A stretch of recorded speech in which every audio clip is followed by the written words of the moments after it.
Ako ste razmišljali o uzgoju vlastitih sadnica ili presadnica biljaka, a još se za to niste odlučili, vrijeme je da se i u tome okušate.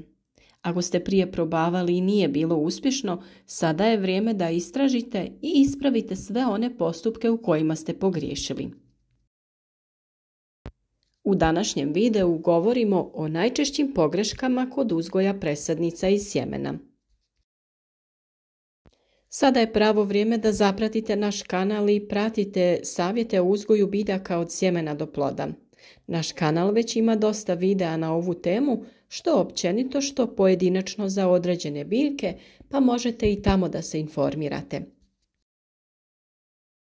Uzgoj iz sjemena je ujedno jednostavan i kompliciran, ali kada shvatite da je to jedan proces koji mora imati određene uslove kako bi bio uspješan, sve će vam biti lakše.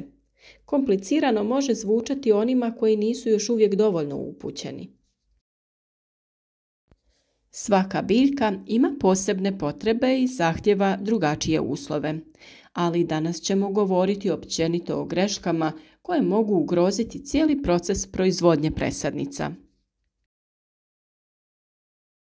Uzgoj presadnica u zatvorenom prostoru nije težak. Na taj način možete uštedjeti mnogo novca, a i korištenjem sjemena koje ste prikupili u vlastitom organskom vrtu, sigurni ste da sjeme nije tretirano hemijskim sredstvima.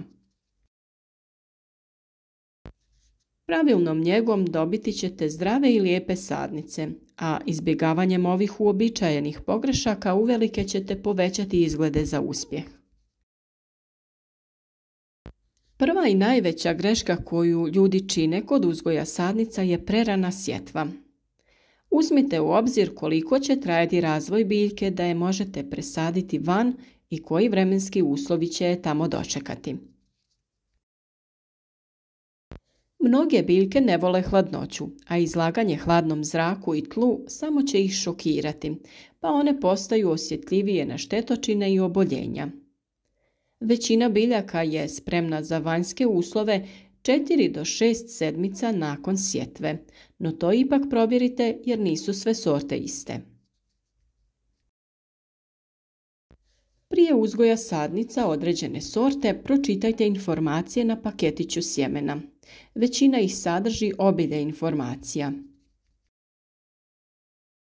Prvo što bi trebalo tamo pisati jeste koliko duboko možete posijati sjeme, jer je to kritična informacija da ne stavite sjeme previše duboko pa ćete produžiti vrijeme nicanja. Također bi trebala biti informacija da li biljka tolerira presađivanje ili odmah treba posijati na trajno mjesto u vrtu. Vrlo je važno predvidjeti ili izračunati vrijeme koje je potrebno da sjeme proklija, da biljka nikne i da naraste dovoljno velika za presađivanje na otvorenom.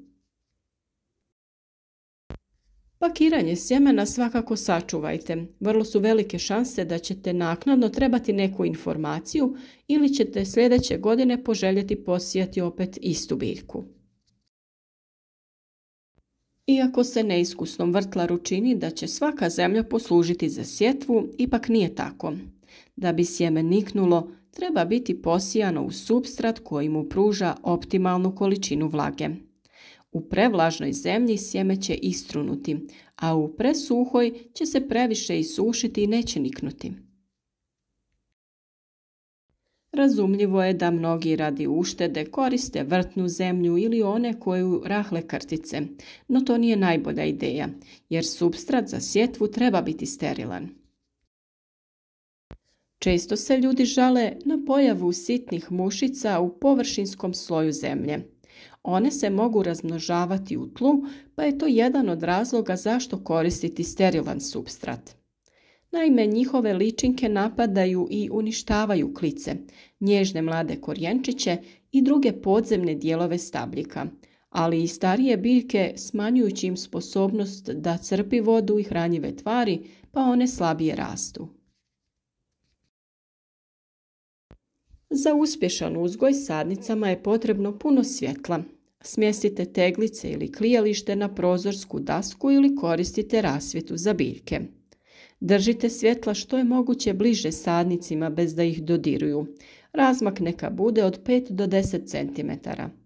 Nakon što prve klice izbiju na površinu, biljkama je potrebno od 12 do 16 sati dnevnog svjetla.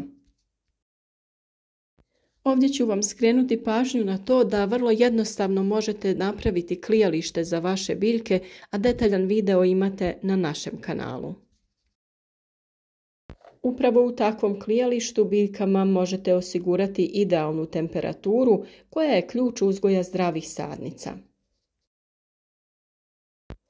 Da bi sjeme proklijalo, većina se mora držati na toplom, od 18 do 24 stepena Celzijusa. Također postoje posebne prostirke koje možete kupiti kako biste ih postavili pod klijalište. Također možete koristiti mali grijač ili smjestiti klijalište na prozorsku dasku iznad radijatora. Vodite brigu o temperaturi dok sjeme ne proklija. Nakon toga, većina mladih biljaka može tolerirati oscilacije temperature, ali u razumnim granicama.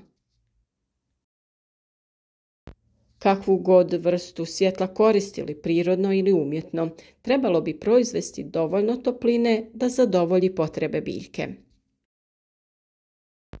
Možda najizazovniji dio uzgoja biljaka i sjemena je količina vlage. Budući da su mlade presadnice tako delikatne, osjetljive, kada je riječ o zalijevanju, vrlo je malo mjesta za pogreške. Vi želite zadržati sterilnu, srednju vlagu, ali ne i previše mokru. Posude možete prekriti prozirnom folijom ili vrećicom dok sjemenke ne proklijaju, no kako bi biljke imale dovoljno zraka, nakon što se pojave prve biljčice, probušite nekoliko rupica. Kasnije možete tu foliju ili vrećicu u potpunosti ukloniti. Tu imamo i problem plijesni, najveći neprijatelj zdravih biljaka. Velika vlaga i umjereno visoka temperatura idealno su okruženje za razvoj plijesni. Ako malo pretjerate sa zalijevanjem i već dođe do razvoja bjelkasto-sivih prevlaka, posipajte tlo sa cimetom i na ekološki prihvatljiv način suzbijte širenje plijesni oduzimanjem vlage. Kada se radi o zalijevanju tla, najbolje je koristiti prskalice sve dok biljke ne niknu. Nakon toga bi bilo dobro da imate veću posudu u koju ćete nasuti vodu na dno te uranjati vaše posude sa biljkama kako bi one upile samo potrebnu količinu vode. Ključ uspjeha je početi skromno. Pazite na količinu sjemena i označavanje. Održavanje odraslih biljaka iziskuje više vremena i truda od sjetve. Štapići od sladoleda i trajni marker od velike su pomoći kod označavanja jer je to vrlo važno. Napišite naziv i možda datum sjetve i zabodite u zemlju. Također možete fotografirati sa vašim telefonom, to je uvijek dobra ideja za praćenje situacije. Sjemenke su izbirljive i kada je riječ o tome koliko duboko žele biti posijane. Nekima je potrebna potpuna tama kako bi proklijale, a neke više vole svjetlo. I ova informacija bi se obično trebala nalaziti na pakiranju sjemena. Ako nema nikakve informacije, pravilo je da se zasije sjeme 2 ili 3 puta dublje nego što je ono veliko. Hranjivo je za mlade biljke dosta bitno. Za početak sadnice dobivaju hranu, to jest energiju za rast koja im je potrebna iz samog sjemena, ali i iz kvalitetnog supstrata. Pojavom prvih listića sadnice ipak traže više energije za rast. Najjednostavnije je koristiti razrijeđenu otopinu nekog tekućeg organskog gnojiva. A u jednom od narednih videa podijeliti ćemo sa vama i savjete kako na prirodan način napraviti hranjiva za mlade sadnice. Prerano presađivanje na otvoreno za nestrpljive je veliki problem.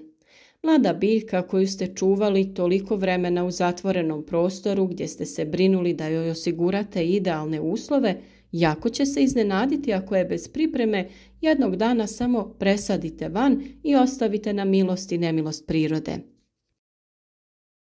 Proces prilagodbe je jednostavan, iako može biti dugotrajan. Nazivamo ga otvrdnjavanje ili kaljenje.